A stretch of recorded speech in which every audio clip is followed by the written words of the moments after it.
Hoy vamos a hacer la reunión por el Grupo de Política Monetaria del lunes 30 de agosto. Entonces, como es de costumbre, vamos a leer el comunicado y después vamos a abrir el piso para preguntas. Entonces, bueno, si les parece, empiezo a leerles el comunicado. Me avisan si se deja ver o algo. Ok. Entonces, la recuperación de la economía chilena se ha acelerado fuertemente en los últimos meses como consecuencia del exitoso proceso de vacunación, los fuertes estímulos fiscales y la reactivación económica de las principales potencias internacionales. Pero la recuperación continúa siendo dispar. El mercado laboral no ha mostrado el dinamismo esperado, manteniéndose un déficit de casi 1 millón de empleos con respecto a la situación prepandemia, y preocupan las presiones inflacionarias generadas por el fuerte impulso de la demanda y los cuellos de botella que persisten del lado de la oferta. Por otra parte, la incertidumbre política mantiene un elevado nivel de volatilidad en los mercados financieros y en el tipo de cambio. En este contexto de aceleración de la recuperación impulsada por la demanda y las políticas de apoyo fiscal, con incipientes presiones inflacionarias y donde el sistema financiero presenta un nivel de liquidez muy elevado, el GPM recomienda incrementar la tasa de política monetaria al 1,25%. A nivel internacional, aunque la pandemia no está superada y la incertidumbre persiste, el avance del proceso de vacunación sigue alentando perspectivas favorables. En consecuencia, los organismos internacionales continúan ajustando al alza las expectativas de crecimiento, que actualmente se encuentran en torno al 5,5 o a 6% para el año 2021 y 4,3 a 4,9% para el año 2022. Sin embargo, nuevas olas de contagio y la variante Delta están afectando países donde se creía que la pandemia estaba controlada hasta hace unas semanas atrás, como Estados Unidos, Israel y varios países europeos. Asimismo, se espera un incremento de casos en otras regiones debido a la mayor capacidad de contagio de la nueva cepa. Este escenario resulta particularmente complejo para países que han tenido campañas de vacunación más débiles y existe cierta preocupación en los mercados de que esto genere una desaceleración de la recuperación global. En este contexto, los principales bancos centrales del mundo continúan manteniendo una política monetaria expansiva. En particular, en su último discurso, Jerome Powell insistió en que aún no es el momento de subir las tasas de interés de política monetaria, dado el carácter transitorio de las presiones inflacionarias observadas en Estados Unidos, y en que aún queda mucho camino por recorrer para recuperar los niveles de empleo prepandemia. Sin embargo, también indicó que si la recuperación económica continúa avanzando en forma sólida, podría ser apropiado comenzar a reducir la compra de activos hacia finales de año. A nivel local, la economía ha presentado una fuerte aceleración en los últimos meses, impulsada por el consumo. El IMASEC de junio creció 20,1%, sorprendiendo positivamente y reflejando una baja base de comparación, dada la contracción del IMASEC igual a menos 13,6% en junio de 2020, el impacto del tercer retiro de fondos de pensiones, el efecto expansivo del ingreso familiar de emergencia y una mayor capacidad de adaptación de hogares y empresas a un ambiente con pandemia. Si bien todos los sectores tuvieron avances, destacó la fuerte alza del comercio de 46,4% con respecto a junio de 2020. Asimismo, las mejores condiciones sanitarias y la fuerte expansión fiscal han llevado a revisiones al alza de las proyecciones de crecimiento para el año, que según los distintos actores del mercado se encuentran en un rango entre 8,5 a 10%. Sin embargo, todavía se mantiene pendiente el repunte de la inversión y la recuperación de casi 1 millón de empleos destruidos por la pandemia. Para el año 2022, el carácter transitorio de los estímulos fiscales y la recuperación de las bases de comparación hacen prever una desaceleración importante de la expansión de la economía. Las presiones inflacionarias han vuelto a preocupar, con un IPC que aumentó 0,8% en julio, muy por encima de los valores esperados por el mercado. Como consecuencia de este último salto, la inflación interanual llegó al 4,5% y las expectativas de inflación para el 2022 se han desanclado de la meta, situándose en 3,3%. Los principales incrementos de precios se dieron en productos como las gasolinas, carnes, bebidas, automóviles nuevos y usados, bienes para equipamiento del hogar y servicios, y se explican en su mayor parte por el fuerte dinamismo del consumo y por los cuellos de botella en las cadenas de abastecimiento. La variación del IPC también se vio afectada por los mayores costos de los bienes importados, debido a que el peso chileno se ha debilitado considerablemente en el mercado de divisas. A nivel mensual, el peso chileno ha sido la segunda moneda de peor rendimiento y acumula un incremento del tipo de cambio de 11,3% entre fines de abril y fines de agosto de 2021, como consecuencia de una mayor percepción de riesgo. Adicionalmente, otras presiones que deberían preocupar por el lado de los costos son los incrementos de salarios nominales de 5,9% entre junio 2020 y junio 2021, y las alzas en los precios internacionales del petróleo de 61,3% entre fines de agosto 2020 y fines de agosto 2021. Se espera que parte de estas presiones sean temporales y que la inflación retroceda al 4% producto de las políticas de... Perdón. En el frente fiscal, el fuerte proceso de expansión del gasto producto de las políticas de emergencia en respuesta a la pandemia han incrementado fuertemente tanto el déficit fiscal estructural, que superaría el 9% en 2021, como las proyecciones de crecimiento de la deuda para los próximos años. Este escenario se ha visto exacerbado por la decisión de extender los estímulos fiscales al menos hasta fin de año. Asimismo, se ha reducido en forma considerable el saldo de los fondos soberanos, que también se han usado para financiar dichas políticas. En el presente contexto de desafíos políticos y de año electoral, contener el crecimiento del gasto y de la deuda debería ser un tema prioritario en el corto y mediano plazo. De lo contrario, el país sigue en camino de enfrentar una reducción en su nota crediticia y mayores costos de financiamiento a futuro, lo que afectaría negativamente las perspectivas de crecimiento en el mediano plazo. En este sentido, resulta clave reinstalar la responsabilidad fiscal con miras al presupuesto 2022 y redireccionar las políticas de emergencia a apoyos focalizados y con un especial énfasis en la generación de empleo. En coherencia con este escenario de aceleración de la recuperación, mayores presiones inflacionarias y fuerte impulso fiscal, el GPM recomienda incrementar la tasa de política monetaria al 1,25%. Bien, entonces voy a dejar de compartir la pantalla, así estamos todos nos vemos todos y abrimos para los que tengan preguntas. Acá hay una pregunta de Radio ADN, así que les parece, la leo. Igual, un poco la política es que si quieren hacer las preguntas directamente y abrir el micrófono, no hay problema. No sé en este caso qué prefieren hacer. ¿No? La leo entonces. Dice, buenas tardes. Pregunta para todo el panel. Esta semana el Banco Central dará a conocer su informe de política monetaria. ¿Creen que el ente emisor confirme un escenario de sobrecalentamiento económico? ¿Suscriben ustedes esta tesis? Gracias, Andrés Huerta, Radio ADN.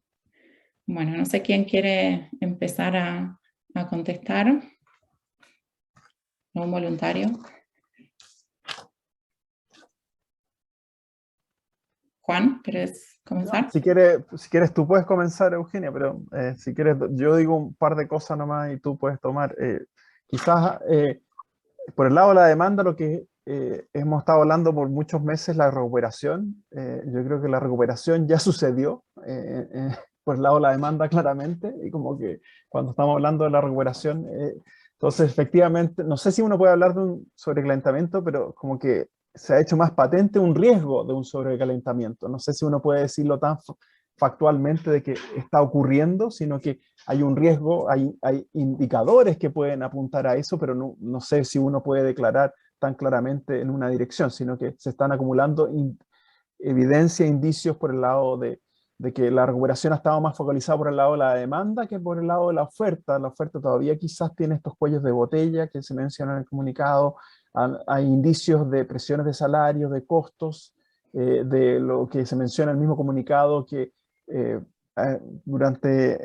se piensa que para incluso diciembre del 2022 la expectativa de inflación está un poco por sobre 3%. Entonces todas esas cosas se van sumando en una balanza, pero no sé si uno puede decir tan categóricamente el sobrecalentamiento está ahí presente, sino que hay indicios que pueden alertar sobre el riesgo de un sobrecalentamiento.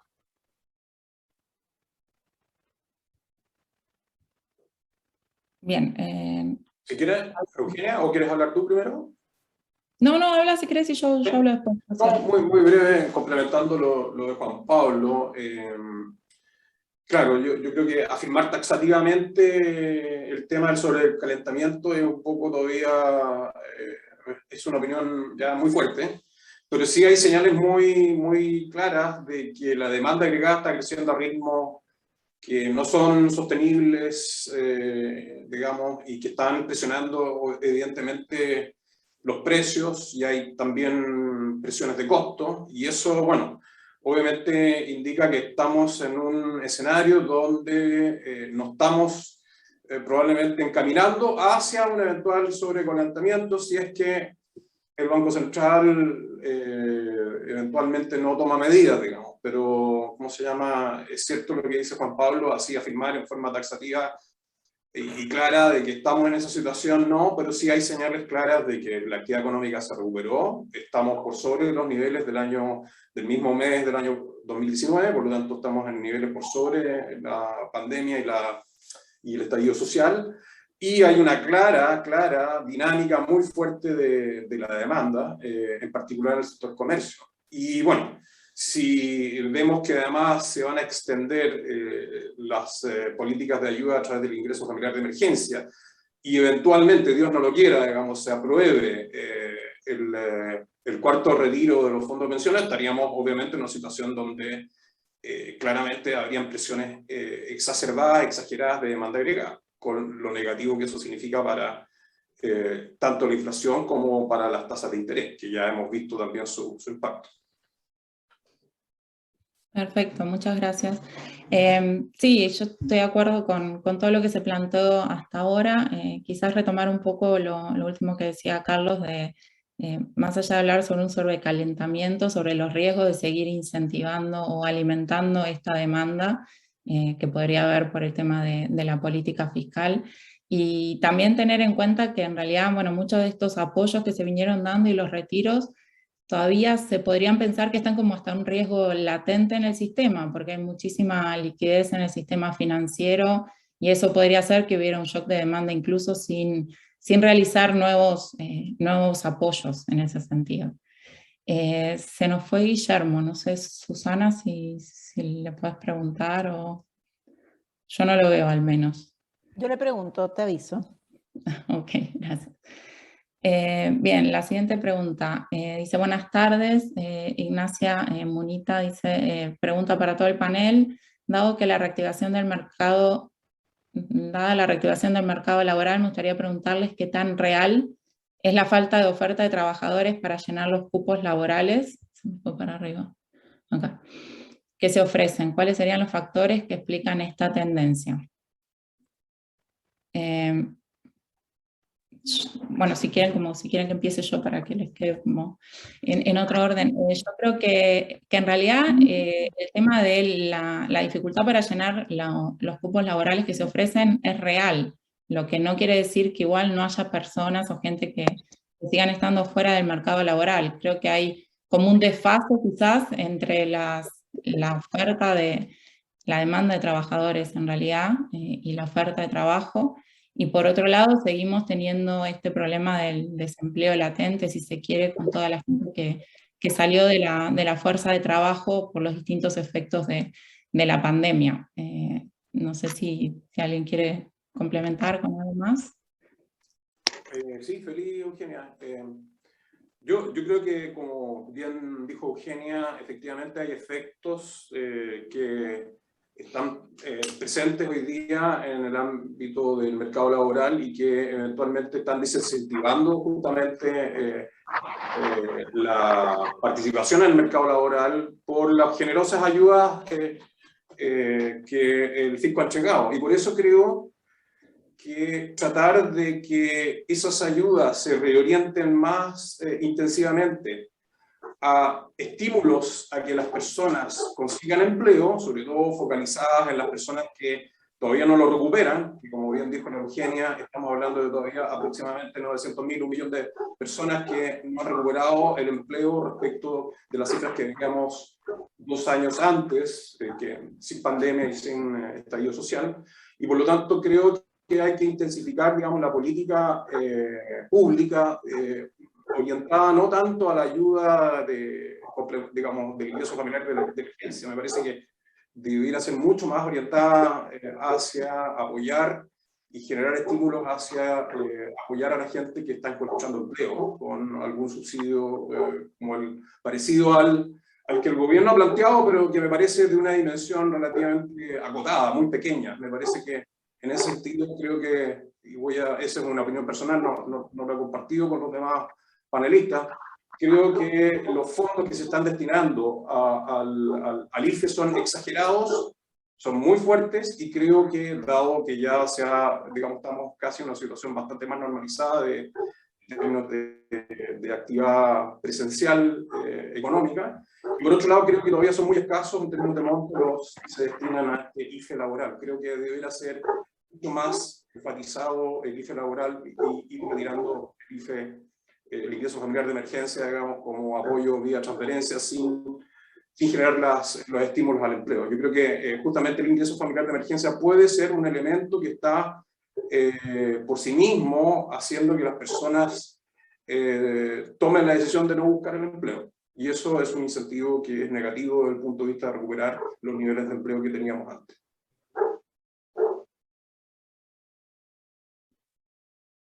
Guillermo, Juan. Bueno, disculpen, pero yo he estado con problemas de conexión y he tenido que improvisar una conexión por medio del celular, ¿eh? Así que no he podido seguir completamente la discusión. Sí, en lo que ha señalado Carlos, creo que la importancia ahora está puesta en la recuperación del empleo. Yo creo que eso es evidente, y que todos los esfuerzos deberían ir prioritariamente dirigidos hacia esto, que es lo que no se ha logrado y que se puede lograr con más fuerza en la medida en que la normalización de las actividades, la eliminación de las restricciones, la contención del virus sigue avanzando. Yo creo que eso es también importante para permitir que sectores productivos que han estado funcionando o han estado cerrados o funcionando con muchas restricciones, con muy pocas libertades, puedan tomar ahora más fuerza. Así que estoy de acuerdo con reorientar lo que antes estaba destinado a compensar las caídas de ingresos de las familias más hacia la generación de empleos y, por lo tanto, de ingresos más sostenibles y permanentes.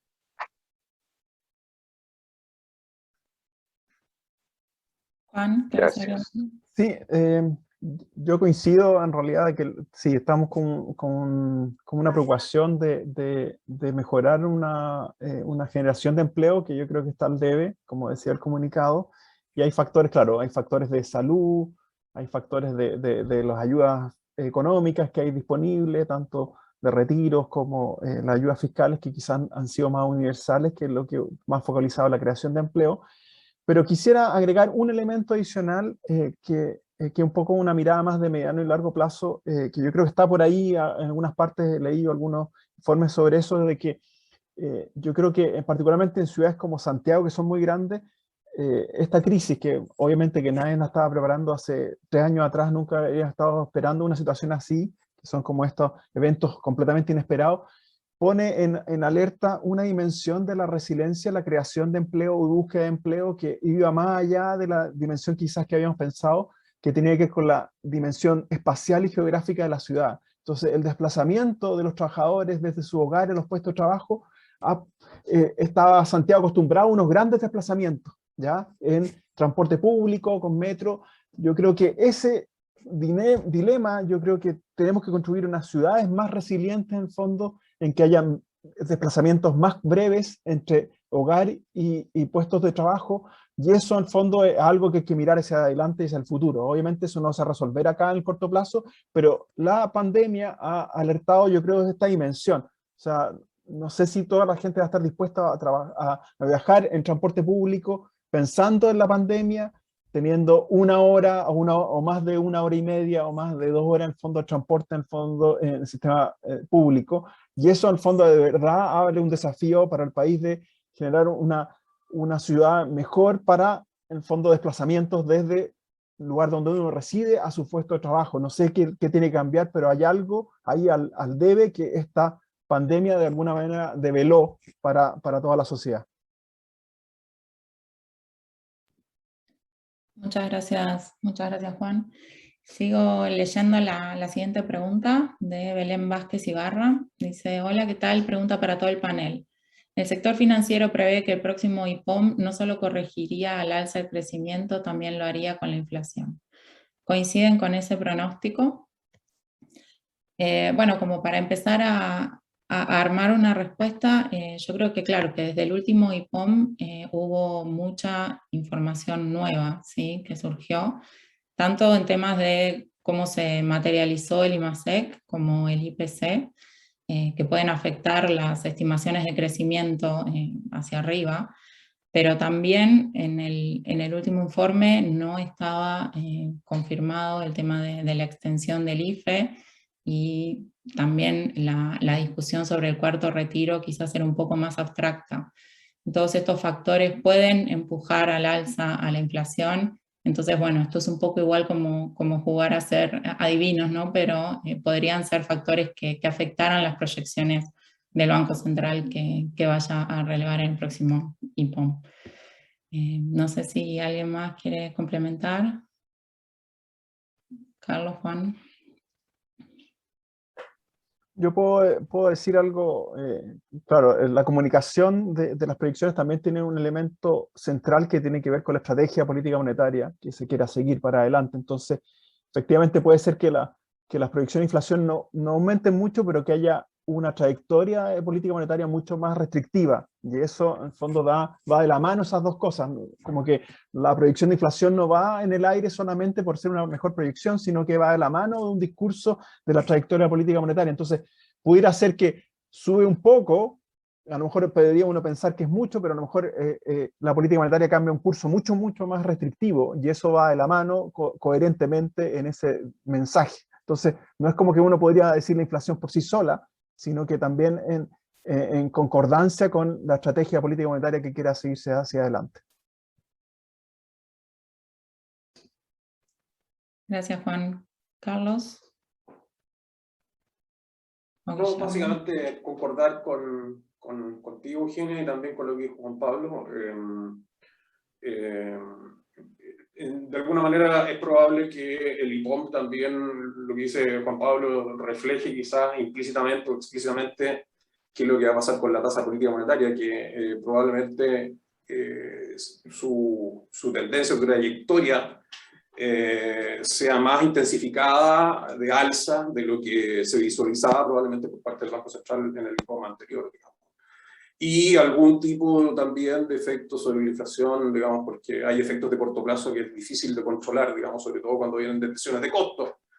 Eso ya puede estar relativamente jugado, pero sí, obviamente el Banco Central, reaccionando con su política monetaria, va a ser capaz también de probablemente controlar la inflación, no en el cortísimo plazo, pero al menos por el lado de, digamos, de no transable de demanda agregada, sí va a tener un efecto, pero eso todos sabemos que tiene ciertos rezagos, digamos, no es tan instantáneo. El efecto puede ser más fuerte a lo mejor en el corto plazo en el tipo de cambio.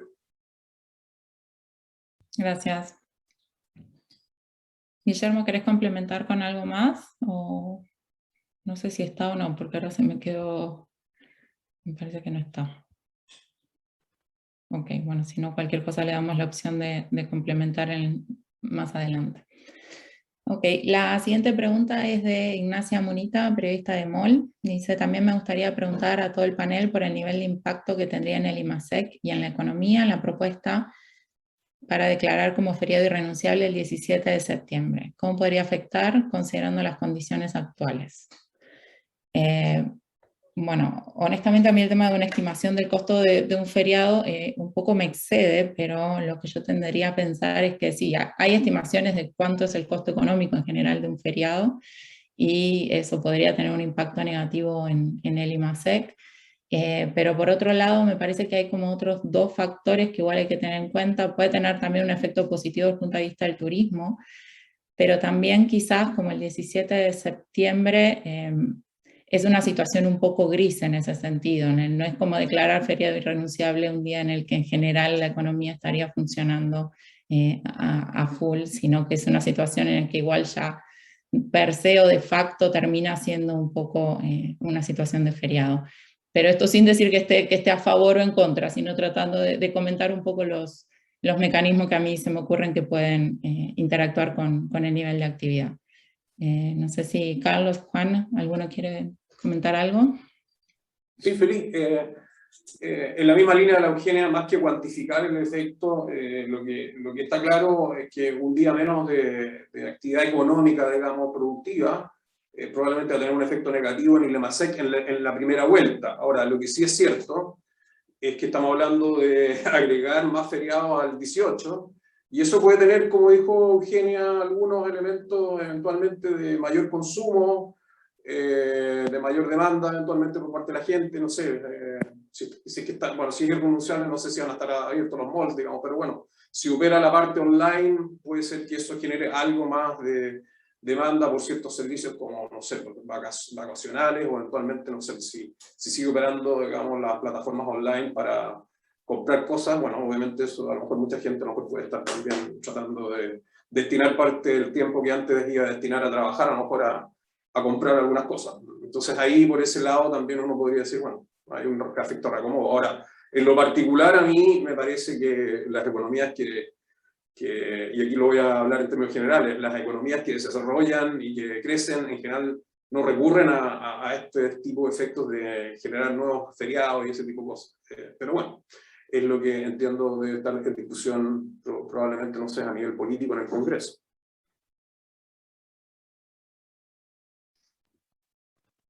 Yo solamente agregaría que sí, yo creo más allá de lo puntual, específico del feriado, que pueden haber matices con respecto a que es el 17, muy cercano a los feriados oficiales, y un día viernes, que también hay todas cosas estadísticas. Yo creo que yo creo que hay una cosa, no solamente lo puntual, sino en el contexto de lo que se hace. O sea, si al final estas propuestas, ¿de dónde emanan? Y en el fondo, si no hay como pensando como en la cosa un poquito más amplia, si emanan y desconozco esto de dónde emana, si es un clamor de la calle por ese feriado, al final también se genera un precedente que a la larga, en el fondo, tampoco es tan bueno para la gestión, en el fondo, legislativa que está en el Congreso, para este tipo de cosas que tienen consecuencia económica. Entonces, creo que desconozco los detalles, pero yo alertaría un poco mirar la cosa más allá, de qué significa en términos del equilibrio de economía política estas mociones, en el fondo, finalmente.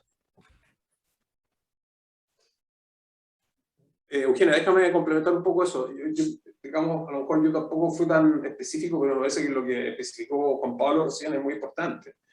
Creo que estamos, bueno, en un año electoral, y bueno, siempre cuando hay toma de decisiones a nivel político digamos, que significan ciertos beneficios para la gente, digamos, claro, la gente se pone contenta, todo el mundo festeja, digamos, pero el problema es que no parece ser algo, si esto es algo que va a ser sistemático, digamos, para efectos de lo que puede ser digamos, el comportamiento económico del país, me parece que es preocupante, en el sentido de que, bueno, finalmente el país tiene que dedicarse a producir y no, digamos, no es posible sostener demasiados feriados, digamos, en el tiempo. Me da la impresión que puede ser, yo tampoco conozco directamente quién, bajo qué concepción está diseñado este feriado, digamos, que tú mencionas, pero que me parece que está justo, coincide con un año electoral, digamos, entonces probablemente es parte también de lo que algunos, digamos, sectores de la política, digamos, han diseñado como, digamos, mecanismos para premiar, no sé, a las personas. Pero es, como dice Juan Pablo, hay que tener cuidado con estos precedentes, porque finalmente las economías requieren de trabajo y esfuerzo, digamos, también requieren de vacaciones, pero cuando, digamos, en el contexto de proyectos que de repente dicen, no, vamos a bajar las horas trabajadas y todo ese tipo de cosas, la acumulación de todo eso, bueno, de alguna manera se paga, no es gratuito, ¿tá? Eso la gratuidad, digamos, que muchas veces se propugna, me parece que hay que tenerlo en consideración. Esto tiene costo, no es sin costo. Guillermo, estábamos hablando sobre el feriado del 17.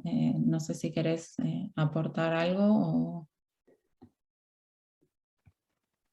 La verdad que no hay mucho que decir sobre el feriado. Yo me caí nuevamente cuando estaban iniciando la conversación sobre inflación y quisiera poder aprovechar de decir un par de cosas. Yo creo que está más en línea con lo que son las preocupaciones nuestras. Yo creo que el Banco Central va a tener que reconocer en su próximo informe un cierre mucho más rápido de la brecha del PIB de lo que se esperaba. Ciertamente que hay más espacio, más brecha en materia laboral, de empleo, pero hay un cierre muy rápido en términos de producto, lo que unido a ciertos problemas de oferta asociados con la pandemia y con los cuellos de botella que ella ha generado, están manifestándose en presiones inflacionarias que yo creo que van a continuar en el curso de este año. Por lo menos desde mi punto de vista, creo que vamos a tener inflación por sobre el techo del rango meta por algún tiempo. Y me parece que es súper importante que se mantenga una acción clara por parte del Banco Central para evitar que se empiece a pasar esta aceleración inflacionaria que puede ser puntual a las expectativas de inflación. Y por eso creo que el banco va a venir con una postura algo más rígida en materia de política monetaria en su próximo IPOM. Y por eso está también la sugerencia que nosotros hacemos, la recomendación que hacemos en el sentido de subir la tasa, porque creo que hay evidencia de presiones inflacionarias que se van a seguir manifestando hacia final de año, sobre todo considerando de que se planea al menos mantener el IFE, ampliarlo por un par de meses más, lo cual va a generar presiones adicionales, y algunos siguen planteando la loca idea de un nuevo retiro de los fondos de la AFP. Yo creo que todo eso pone presiones sobre la demanda que son muy, muy fuertes, que ya están siendo muy fuertes y que creo que significan un cierto riesgo inflacionario al cual la autoridad monetaria ya empieza a reaccionar. Muchas gracias, Guillermo.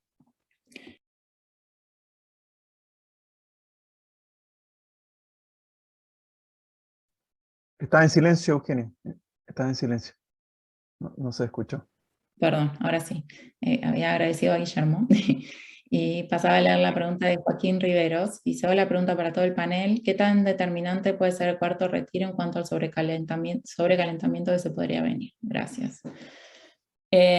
Bueno, quizás para iniciar, sí, bueno, claro, que el cuarto retiro sería otra vez una inyección de efectivo en la economía y podría complementar a los crecimientos de la demanda, y en ese sentido, de nuevo, la palabra sobrecalentamiento es un poco fuerte, pero bueno, iría a alimentar estos mecanismos.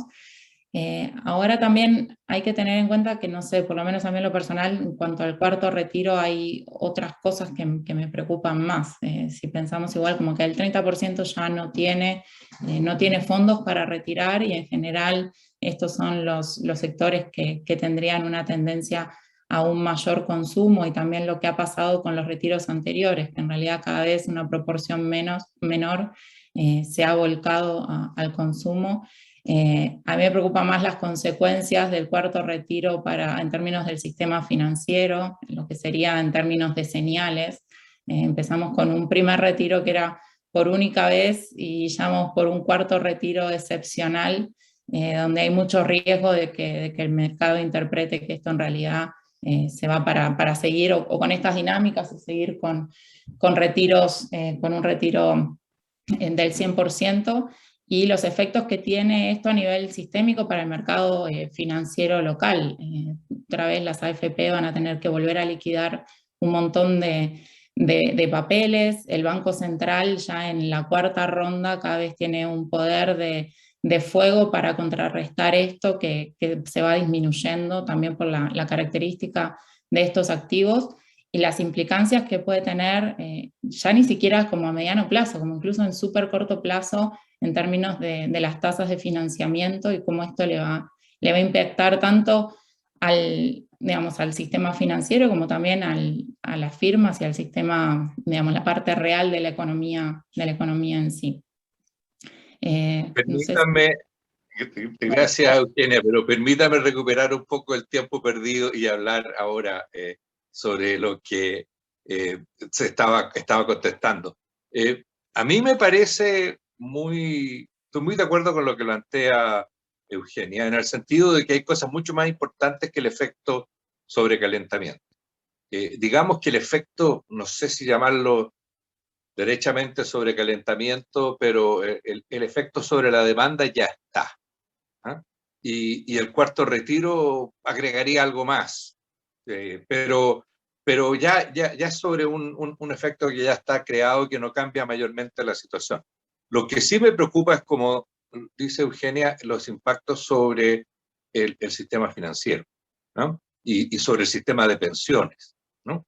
Ya lo he dicho, sobre el sistema financiero se están generando presiones muy importantes a la liquidación de activos, ¿ah? Y algunos irresponsablemente señalan, pero decían que viene el lobo y no ha pasado nada. Bueno, por favor, hay que mirar lo que está sucediendo. No es entender nada, decir que no pasa nada, cuando vemos que han aumentado las tasas de interés, las tasas de crédito hipotecario se han incrementado significativamente.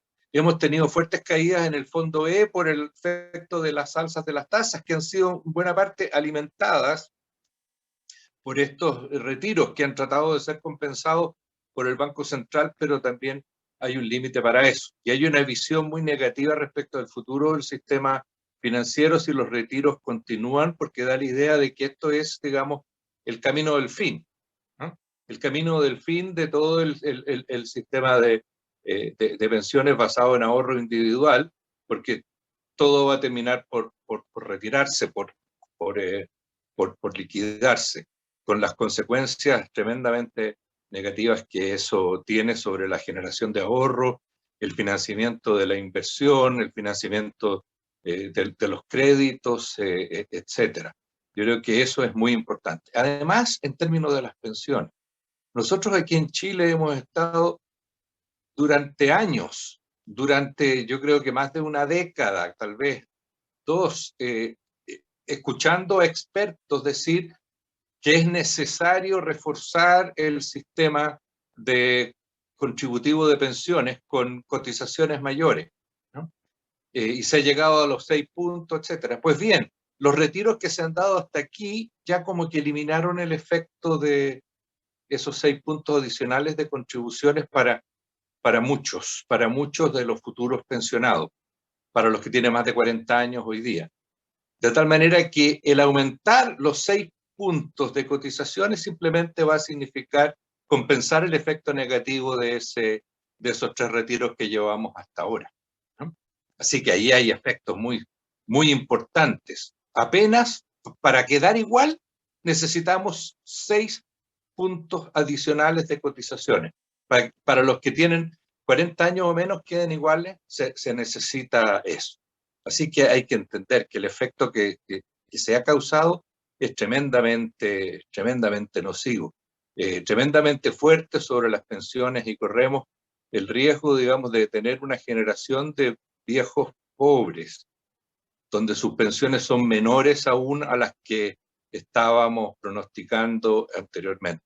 Entonces, lejos de solucionar ningún problema, se está agravando una situación que puede terminar con consecuencias muy serias y muy nefastas. Por supuesto, los que son responsables de eso a lo mejor no van a estar aquí para pagar las consecuencias, digamos, ¿no? Para ver el efecto negativo de sus acciones. Pero bueno, para eso sirve la ciencia y el conocimiento, digamos, para poder anticipar y para poder señalar que eso no va a ser gratis y va a ser muy malo desde un punto de vista social. Gracias. Yo quisiera complementar lo que Eugenia y Guillermo han dicho, que estoy 120% de acuerdo, solamente con 2 o 3 miradas adicionales. Uno, primero, este cuarto retiro es altamente regresivo, ¿ya? ¿Qué significa eso? Significa que le están dando la posibilidad de retirar a las personas que tienen mayores saldos, ¿ah? Porque ya los que, digamos, tenían menores saldos ya no les quedan. Ese es el primer punto. Segundo, efectivamente le agrega más fuego a la hoguera de la demanda y por lo tanto justamente va a agregar más presiones inflacionarias. Y ahí quiero también notar que, como todos sabemos, la inflación es un flagelo que le afecta más a los más pobres y por lo tanto también desde ese punto de vista regresivo. Si muchas personas a nivel político están preocupadas de apoyar a los más pobres, me parece que justamente esta política va en el sentido contrario, es totalmente regresiva. Segundo punto, los efectos de los retiros ya se han notado, y se han notado para las personas que mantienen fondos en el fondo E particularmente, que es un fondo de renta fija, que ha caído más del 10% en el año. Y eso que el Banco Central ha actuado para tratar de acotar ese efecto negativo en el fondo E. Lo que estamos viendo es que en el fondo los propios jubilados, que en su buena proporción están en el fondo E, están pagando también este costo. Y eso también es preocupante. Y junto con eso, estamos viendo también que los que están pagando este costo son aquellas personas que quieren adquirir una vivienda, pero la van a poder adquirir a unas tasas de interés sustancialmente más altas, mucho más altas de lo que hubiera sido si es que no se hubieran autorizado estos retiros. Por lo tanto, esas cuentas alegres que algunos sacaban, que venía el cuco, que no iba a tener efectos, lo estamos viendo y son efectos dramáticos. Y por último, reafirmar que en la medida que estamos en este proceso de retiros, donde cada vez hay menos fondos de pensiones, estamos matando o estamos llevando a la desaparición del mercado de financiamiento a largo plazo, que como dijo Guillermo, es clave para la inversión, para el crecimiento y para el financiamiento de la vivienda, que es un elemento, digamos, les recuerdo, es un elemento central para las familias en un país. Gracias.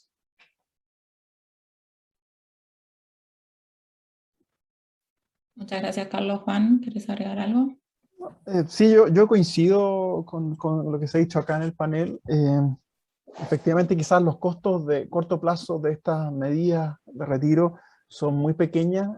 Finalmente, los costos más importantes van a mover en el mediano y largo plazo. Y eso quizás son difíciles y poco tangibles hoy día, pero en el fondo hay que alertarlos, yo creo, como tales. Y lo otro, claro, es fácil decir, estamos haciendo un esfuerzo por ayudar más a la familia, pero hay que reconocer que parte de la ayuda del IFE y todas las otras medidas vienen por la institucionalidad de haber construido ahorros en el pasado, ¿ya? Entonces, y esa institucionalidad de alguna manera también la estamos depreciando grandemente en estas pasadas. Por lo tanto, es importante tener conciencia, y el comunicado lo decía con otras palabras, pero de alguna manera el problema fiscal viene hacia adelante, y por lo tanto es importante también tomar en cuenta los costos que tiene esto en términos de la institucionalidad macroeconómica del país y financiera en estos aspectos. Y no depreciar y no considerar que esos son efectos pequeños, sino que pueden ser muy importantes. Quizá agregaría algo tangencial que con respecto a un periodo de aceleración económica, volviendo a la pregunta original, agregaría algo muy tangencial que me llama la atención, que no tengo los datos, pero una hipótesis al respecto, de pensar de que cuando la economía se va recuperando o va acelerándose, va a haber siempre liquidez, y en el fondo lo que hace el Banco Central es subir la tasa de interés en el fondo para tratar de atenuar el ciclo económico. En esta oportunidad, parte de esa liquidez no está concentrado de forma proporcional como sería en cualquier ciclo, como que el sistema financiero, en los hogares, las empresas, sino que está muy focalizado en los hogares. Por lo tanto, esa liquidez está más difícil de retirar que en otros ciclos tradicionales, con un alza de tasa de interés. Por lo tanto, eso también es un tema, en el fondo, de un riesgo potencial de qué significa eso para controlar, en el fondo, esta dinámica de la demanda que ya está un poco en camino, y con la subida de tasa de interés a lo mejor esto no es tan, no se va a retirar esa liquidez porque no está sentada en el sistema financiero, como podría ser tradicionalmente, ¿ya? Y por ese lado, en el fondo, y todo este contexto fiscal que nos encontramos de política fiscal, obviamente que lo que hace es que el Banco Central va a tener un rol mucho mayor de lo que fue en el pasado con respecto a estabilizar los ciclos económicos de la economía, porque en el fondo la política fiscal no va a poder tener quizás este espacio de ser contracíclica como sí lo fue en el pasado, y ahora va a tener que recaer más en el rol del Banco Central y ojalá preservar de verdad la autonomía, porque para poder conducir la política monetaria de manera contracíclica es necesario mantener la autonomía del Banco Central.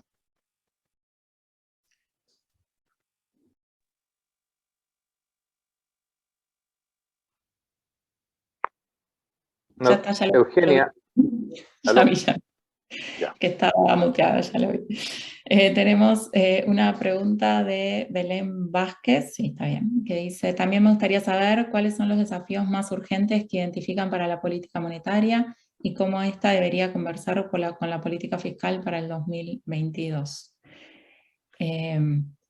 Bueno, yo creo que en términos de la política monetaria, los principales desafíos ahora es que tiene que ver cómo reaccionar a este proceso de normalización o de aceleración que se dio mucho más rápido de lo esperado en algunos aspectos, con las consecuentes presiones inflacionarias que estamos viendo. Y ahí confiar un poco también en todas las herramientas de diagnóstico que tiene el Banco Central para definir qué tanto de esto es transitorio, qué tanto no, y ver cómo es la forma óptima para reaccionar a estas distintas presiones que se van generando. En términos de cómo conversar con la política fiscal, bueno, ahí hay temas institucionales muy complejos, pero un poco mi sensación es que en la recuperación la política monetaria ha quedado un poco en el lugar no solo como de empujar o de apoyar al país, sino muchas veces como respondiendo a la política fiscal, ¿sí?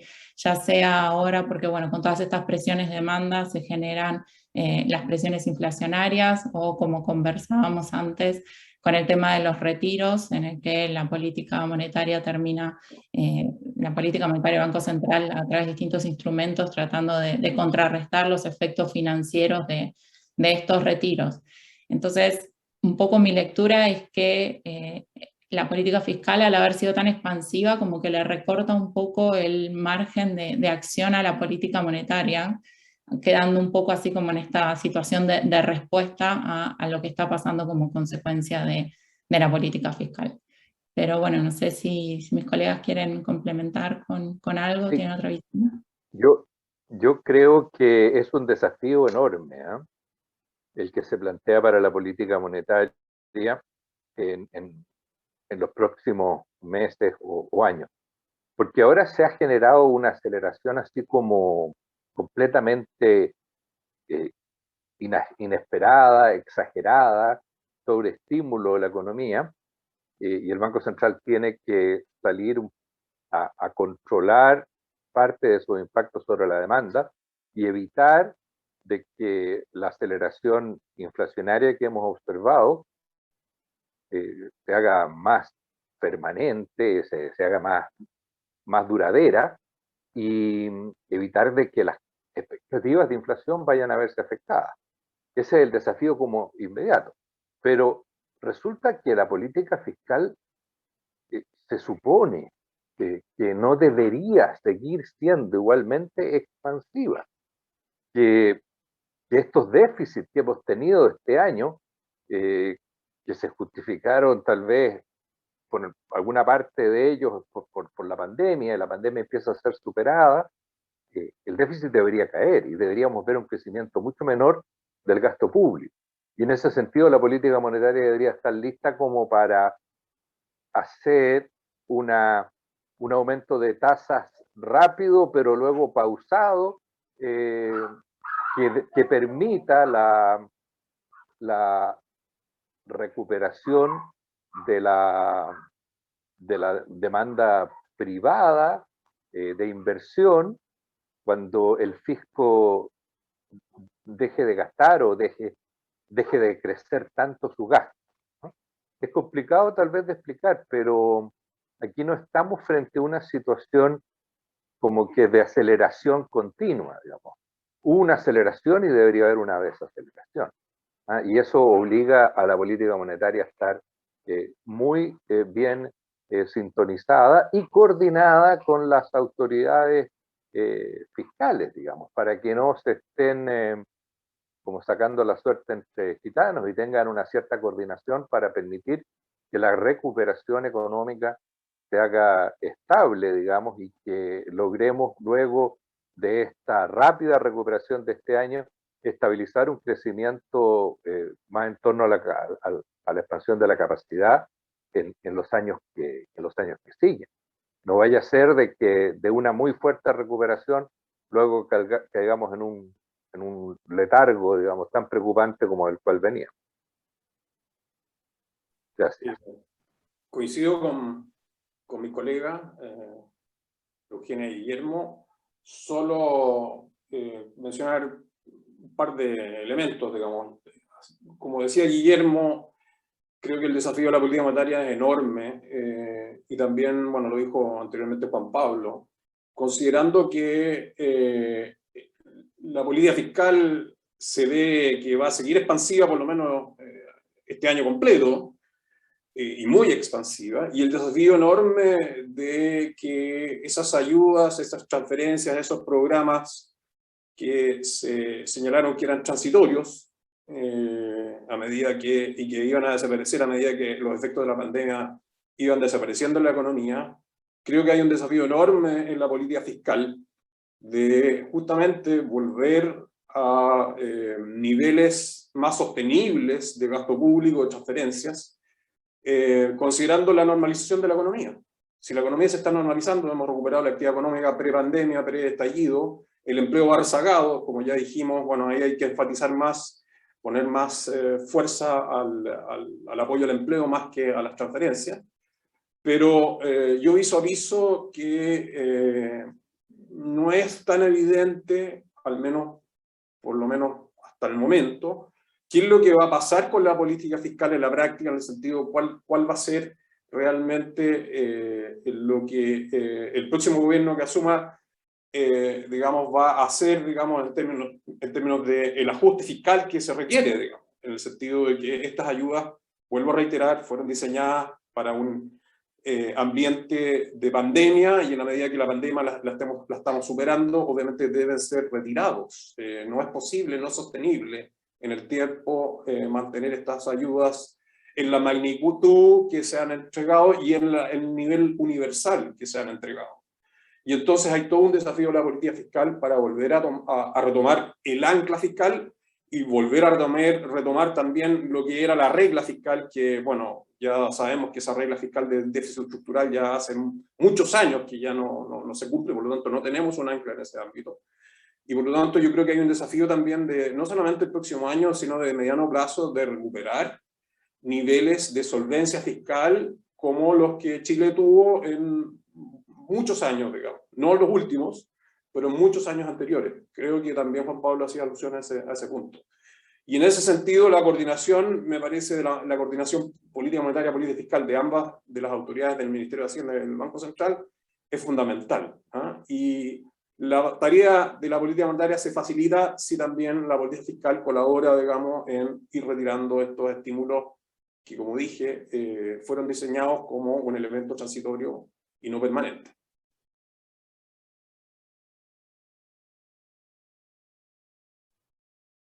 Yo solamente agregaría, o sea, estoy de acuerdo prácticamente quizás con algunos matices, pero quizás complementar esta idea de la coordinación entre política fiscal y política monetaria, de nuevo con algo que dije previamente, que tiene que ver como la forma en que el Banco Central pueda puede enfrentar esos desafíos de manera adecuada, es mantener su autonomía, porque en realidad tiene que haber coordinación, pero también tiene que preservar su autonomía para poder actuar, porque en el fondo si es que no tiene autonomía, al final va a pasar lo que se dice en la literatura económica, que va a haber un predominio fiscal en la determinación de la política monetaria, y por lo tanto eso sería el peor de los mundos, en el fondo, que si estamos en un camino, en el fondo, que va a ser difícil las finanzas públicas hacia adelante en términos de poder ser estabilizadora del ciclo, y va a tener que estar preocupado más de consolidación fiscal, y si viene, en el fondo, ciertas presiones sociales, políticas, en términos de restricción presupuestaria del gobierno, de cualquier turno que esté, lo que va a pasar es que si no hay autonomía, el Banco Central va a estar este predominio fiscal en la determinación de la política monetaria, y eso sería, en el fondo, algo inadecuado. Por lo tanto, se exacerba, en el fondo, la necesidad de preservar la autonomía del Banco Central para que pueda enfrentar adecuadamente sus desafíos.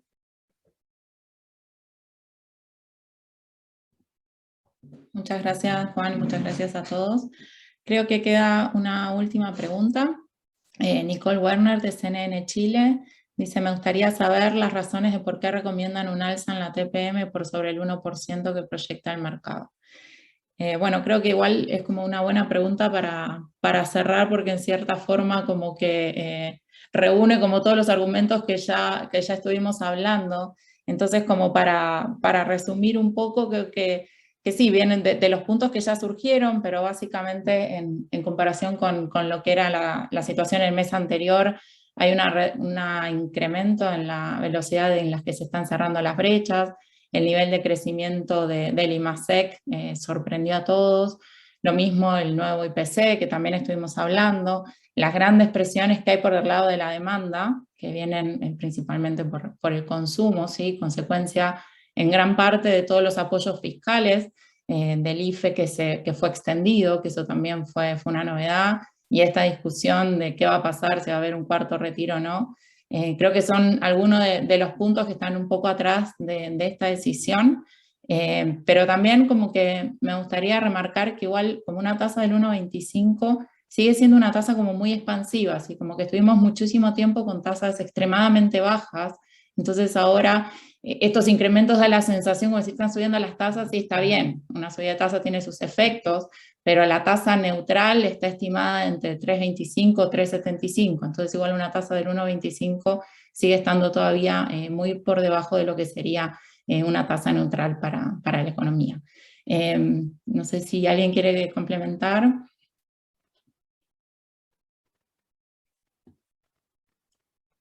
Guillermo, Carlos. Guillermo, no te escuchamos, o por lo menos yo no te escucho.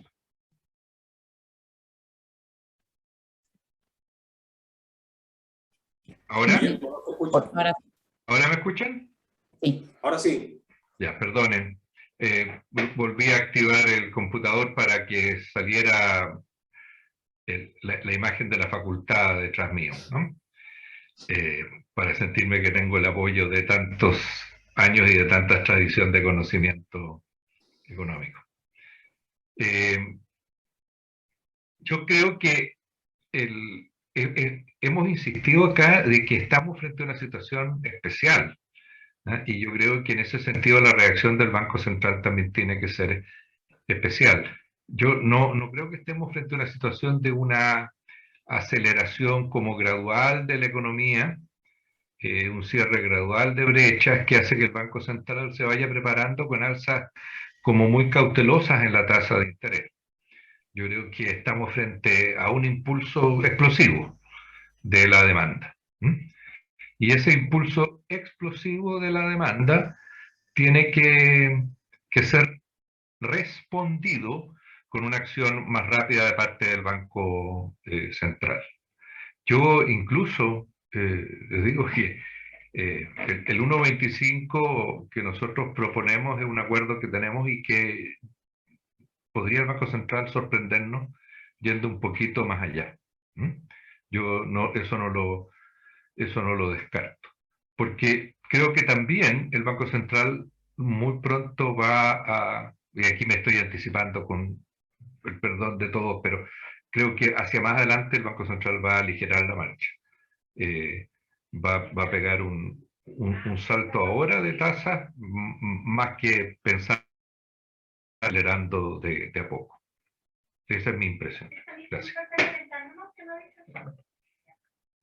Bueno, coincidir con lo que dijeron Eugenia y Guillermo.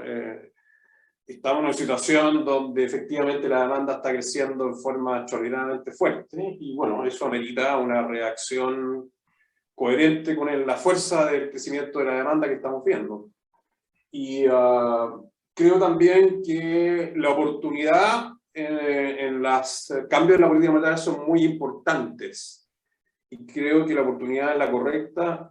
Hay que reaccionar fuerte ahora ya para evitar que, si esto se postergara por alguna razón, evitar quizás tener que hacer incluso alzas mucho más significativas, digamos, por demorar, digamos, esta decisión. Y hay elementos claramente por el lado de la política fiscal expansiva y por este lado del cuarto retiro, como ya se ha mencionado. También la economía internacional se ha recuperado fuertemente. Es cuestión de ver cómo han crecido en el segundo trimestre Estados Unidos, la zona euro. A pesar de que, claro, hoy día está el question mark o la pregunta de qué va a pasar con ese crecimiento dado la expansión de la cepa COVID-19 Delta, que pudiera eventualmente rezagarse, digamos, por si eso sí persiste en el tiempo. Pero sí, están los ingredientes, están los elementos, y yo creo que el Banco Central, como buenos doctores, van a actuar, digamos, y van a entregar la dosis necesaria hoy día al paciente, que es la economía chilena, para justamente enfrentar lo que está pasando con la demanda agregada y también con inflación y el rápido cierre de las brechas de actividad.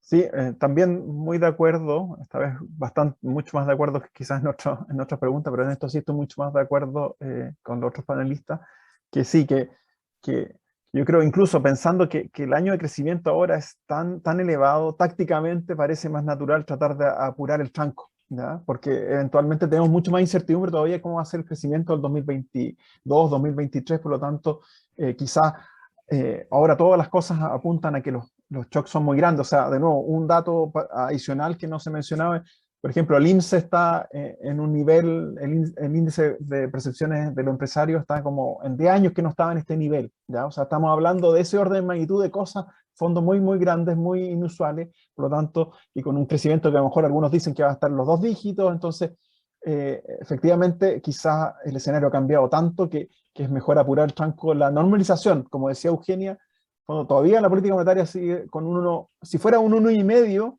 que podría ser que fuera una sorpresa para el mercado ahora, pero a lo mejor no tanto, aún así sería una condición de política monetaria todavía expansiva, y claramente expansiva. Entonces no sería una gran sorpresa si se llega a un 1,5 la tasa de interés, pero en el fondo apurar el tranco, ¿ya?